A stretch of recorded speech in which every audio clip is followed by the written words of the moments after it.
আসসালামু আলাইকুম ভিউয়ার্স, আবারও চলে এসেছি নতুন কোনো রেসিপি নিয়ে। একদমই নতুন কায়দায় বানিয়ে দেখাবো তালের সেমাই পিঠা বা কল পিঠা। এই পিঠাগুলো দেখতে যেমন সুন্দর আর লোভনীয় লাগছে, খেতেও অনেক বেশি মজার হয়। বানানোও একদম সহজ, কোনো রকম ঝামেলা ছাড়াই ঝটপট তৈরি করে নিতে পারবে। তো প্লিজ বন্ধুরা, রেসিপিটা কোনো রকমের স্কিপ না করে প্রথম থেকে শেষ পর্যন্ত দেখতে থাকো, আশা করছি ভালো লাগবে। পিঠা তৈরি করার জন্য প্রথমে একটা ডো বানিয়ে নেব। তার জন্য চুলায় একটা প্যান বসিয়ে দিয়েছি আর দিয়ে দেব 1.5 কাপ ঘন তালের পিউরি। তারই সাথে দিয়ে দেব খুবই সামান্য পরিমাণে একটু পানি, প্রায় 2 চা চামচের মতো পানি ব্যবহার করেছি। মিষ্টির জন্য দিয়ে দিলাম 1 চা চামচ চিনি আর সবশেষে দিয়ে দিলাম স্বাদ মতো নুন। এবার একটা স্প্যাচুলা দিয়ে সমস্ত কিছুকে খুব ভালোভাবে নেড়েচেড়ে মিশিয়ে নেব। এখানে তালের পিঠেটাকে প্রায় 2 মিনিটের মতো খুব ভালোভাবে আমি ফুটিয়ে নিয়েছি। এবার চুলো ফ্লেমটাকে একেবারে লোয়ে রেখে অ্যাড করে দেব ওই কাপ মেপেই 1 কাপ শুকনো চালের গুঁড়ো। একটা স্প্যাচুলা দিয়ে অনবরত নেড়েচেড়ে ডোটাকে তৈরি করে নিতে হবে। এই ডোটা বানানোর জন্য আমি 1 কাপ শুকনো চালের গুঁড়ো ব্যবহার করছি, তবে তোমাদের ক্ষেত্রে চালের গুঁড়োর পরিমাণটা সামান্য একটু কম বেশি লাগতে পারে। সো দেখতেই পাচ্ছ বন্ধুরা, এখানে ডোটা খুব সুন্দরভাবে আমি বানিয়ে নিয়েছি। আর এই পিঠাটা তৈরি করার জন্য ডোটা একটু নরম করে বানিয়ে নিতে হবে। এবার চুলো ফ্লেমটাকে অফ করে ডোটাকে 5 মিনিটের মতো রেস্টে রেখে দেবো।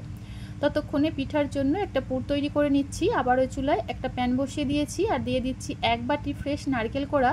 মিষ্টির জন্য দিয়ে দিলাম স্বাদ মতো চিনি। তো মিষ্টির পরিমাণটা নিজেদের স্বাদ অনুযায়ী এখানে ব্যবহার করে নেবে। আর সুন্দর একটা ফ্লেভারের জন্য দিয়ে দিলাম 2টা এলাচ। এলাচের মুখগুলো একটু ফাটিয়ে দিয়েছি যাতে ফ্লেভারটা খুব ভালোভাবে পাওয়া যায়। এবার চুলো ফ্লেমটাকে লো টু মিডিয়াম ফ্লেমে রেখে একটা স্প্যাচুলা দিয়ে অনবরত নেড়েচেড়ে পুরটাকে তৈরি করে নিতে হবে। এখানে পুরের টেস্টটাকে আরও কয়েক গুণ বাড়ানোর জন্য দিয়ে দিলাম 2 চা চামচের মতো গুঁড়ো দুধ। হাতের কাছে থাকলে অবশ্যই অ্যাড করবে। গুঁড়ো দুধটা দেওয়ার পরেও খুব ভালোভাবে নারকেলের সঙ্গে নেড়েচেড়ে মিশিয়ে নিচ্ছি। আর এই পুরটা তৈরি করতে খুব বেশিক্ষণ সময় লাগে না, 2 থেকে 3 মিনিটের মধ্যেই তৈরি হয়ে যায়।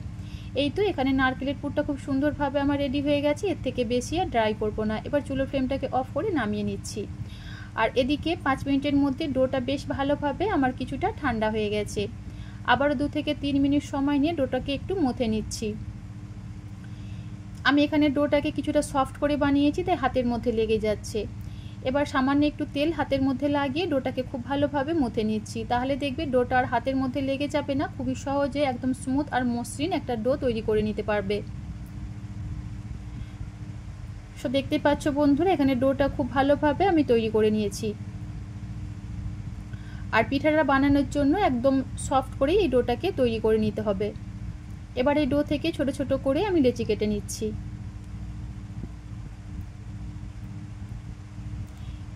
এবার এই লেচিটাকে একটা সাইডে আমি রেখে দেব। আর এদিকে পিঠা তৈরি করার জন্য লাগছে এদিকে একটা পলিথিন। তোমরা চাইলে এখানে বাটার পেপারও ব্যবহার করতে পারো। পলিথিনের মধ্যে সামান্য একটু তেল খুব ভালোভাবে ব্রাশ করে নিচ্ছি। আর পিঠাগুলো বানানোর জন্য এরকম একটা মোল্ড ব্যবহার করছি। আর দেখতেই পাচ্ছ এরকম একটা ছিদ্রযুক্ত জাল আছে, এরই সাহায্যে কিন্তু তালের এই সেমাইগুলো খুব সুন্দরভাবে বানিয়ে নেওয়া যাবে। তারপর মোল্ডের ভিতরে আমি ডোটাকে খুব ভালোভাবে পুড়ে নিয়েছি আর এইভাবে পিঠাগুলো তৈরি করে নিচ্ছি। দেখতে পাচ্ছ বন্ধুরা, এইভাবে ঘুরিয়ে ঘুরিয়ে আমি তালের এই সেমাইগুলোকে তৈরি করে নিচ্ছি। বানানো খুবই সহজ, অল্প সময়ের মধ্যেই ঝটপট তৈরি করে নিতে পারবে। তারপর পরিমাণ মতো পুর আমি পিঠার মধ্যে দিয়ে দিচ্ছি। তারপর ঠিক এইভাবে ভাঁজ দিয়ে নিচ্ছি। আশা করি তোমরা দেখলেই বুঝতে পারবে আমি ঠিক কীভাবে বানিয়ে নিচ্ছি। তো তৈরি হয়ে গেল আমাদের তাল দিয়ে কল পিঠা বা সেমাই পিঠা। দেখতে যেমন সুন্দর হয় বন্ধুরা, খেতেও অনেক বেশি মজার হয়। এই পিঠাগুলো আমি স্টিম করার জন্য এরকম একটা স্টেনার নিয়েছি আর সরাসরি যে পিঠাগুলো স্টেনারের মধ্যে রেখে দেবো। আর অবশ্যই কিন্তু এভাবে একটু তেল ব্রাশ করে নেবে, তাহলে স্টিম হয়ে যাওয়ার পর পিঠাগুলো তুলে নিতে সুবিধা হবে। একইভাবে বাকি পিঠাগুলোও তৈরি করে নিচ্ছি। তোমরা চাইলে এই পিঠাগুলো কল পিঠার মেশিন অথবা চানাচুর মেকারের মধ্যেও তৈরি করে নিতে পারবে।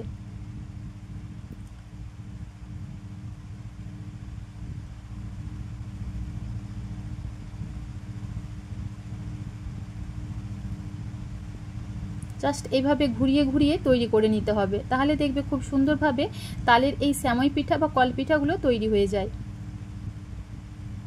তারপর এইভাবে পরিমাণ মতো পুর দিয়ে দিচ্ছি। তারপর দেখতেই পাচ্ছ এভাবে একটু ফোল্ড করে নিচ্ছি। বানানো খুবই সহজ, অল্প সময়ের মধ্যেই তৈরি হয়ে যায়। একইভাবে সমস্ত পিঠাগুলোই এখানে আমি তৈরি করে নিচ্ছি।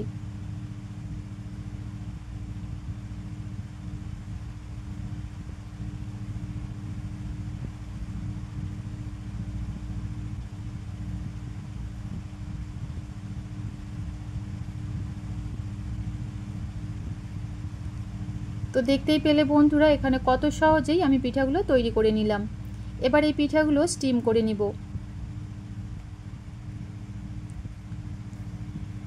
এদিকে চুলায় একটা পাতিলের মধ্যে পর্যাপ্ত পরিমাণ পানি খুব ভালোভাবে ফুটিয়ে নিয়েছি। তারপর আমি এই স্ট্রেনারটা রেখে দেব। চুলো ফ্লেমটাকে হাইয়ে রেখে আমি পিঠাটাকে 5 মিনিটের মতো স্টিম করে নিব। এর থেকে বেশি সময় লাগবে না। ঠিক 5 মিনিট পর ফিরে আসলাম। সো দেখতেই পাচ্ছ বন্ধুরা, এই পর্যায়ে আমাদের পিঠাটা খুব সুন্দরভাবে স্টিম হয়ে গেছে। এবার আমি চুলো ফ্লেমটাকে অফ করে পিঠাটা নামিয়ে ভালোভাবে ঠান্ডা করে নিচ্ছি। তারপর একটা প্লেটের মধ্যে পরিবেশন করে নিচ্ছি। সো দেখতেই পেলে বন্ধুরা, এখানে তাল দিয়ে এই স্যামই পিঠা বা কল পিঠা বানানো কতটা বেশি সহজ। অল্প সময়ের মধ্যেই ঝটপট তৈরি করে নিতে পারবে। মাত্র 10 থেকে 15 মিনিট সময় থাকলেই যথেষ্ট। আর খেতেও কিন্তু ভীষণ ভালো হয়, একদমই নরম তুলতুলে, মুখে দিলেই মিলিয়ে যাবে। তাই তালের সিজন শেষ হওয়ার আগে অবশ্যই এই পিঠাটা একবার বানিয়ে দেখতে পারো। আশা করছি বাড়ির সকলে খেয়ে অনেক বেশি খুশি হবে। তো আজকের আমার এই রেসিপি তোমাদের কেমন লাগলো অবশ্যই কমেন্ট করে জানিও। আজ তাহলে এ পর্যন্তই। আল্লাহ হাফেজ।